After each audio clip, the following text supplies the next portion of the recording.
Jena Griswold, the frontrunner for the Democratic nomination for Attorney General, embellished her legal resume. It's a thin one. She's appeared in court once, more than a decade ago, and not even in Colorado. Griswold is ducking events with her rivals and declined to answer our questions, including whether she's qualified to be AG. Kyle Clark has tonight's next conversation with her opponents, former federal prosecutor Hetal Doshi, workers' rights attorney David Seligman, and a Boulder DA, Michael Doherty. Jena Griswold has falsely claimed that she argued before the Supreme Court. Is that parsing words? Is that disqualifying dishonesty? Is it something in between? How do you read that?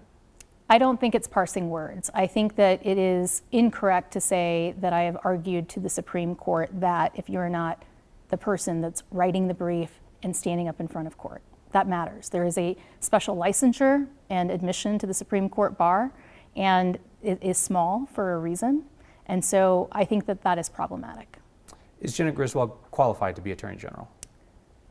I'm running for office, and I'm running for this spot because I think that I have the best substantive qualifications. Does she meet the minimum constitutional standards? Of course she does, right? But that's not sufficient. That's not a reason to elect someone, in my humble opinion. I think that in this moment, the people of Colorado are faced with the question of hiring their lawyer for perhaps the greatest difficult legal landscape we've ever seen in modern history. You should pick the best, most qualified, most well-rounded leader and lawyer, and I think I'm that lawyer.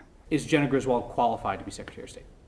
Look, I wouldn't be running if I thought that Secretary Griswold had the right qualifications in the moment to take on this fight. But what I'll also tell you is, with respect, that's a question for Colorado's voters, right? It's a question that Secretary Griswold should be answering.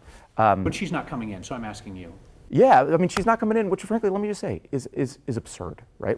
She's got, like, $1 million ad buy right now, like talking to people across Colorado about how she wants to stand up to Donald Trump. And with respect, how are you going to stand up to Donald Trump if you're too scared to stand up to Kyle Clark? Is Jena Griswold qualified to be Attorney General? No, not at this moment. And I say that for a couple reasons. First, for the reason you just highlighted and what you highlighted on your show previously, that she's never once handled a case in the state of Colorado. The Attorney General has an incredibly important responsibility of leading a large public law office. And lacking experience in each of those things, including the challenges with integrity, I think are incredibly concerning from my perspective. And as you're aware, she's declined to attend 12 of the last 14 candidate debates and forums. You also understand how math works. And while you and David Seligman and Hetal Doshi have raised concerns about Jena Griswold's qualifications to be Attorney General, you also know that the fact that all three of you are in this race practically guarantees that she's going to be the next Attorney General.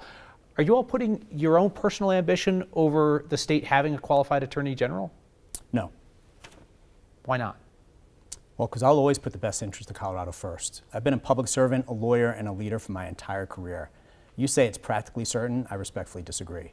And if I thought it was practically certain, I wouldn't be sitting here with you right now. You can see Kyle's full interviews with David Seligman, Hetal Doshi, and Michael Doherty on the Next YouTube channel. Tomorrow and next, the candidates discuss whether Colorado's current Attorney General has sued the Trump administration too frequently.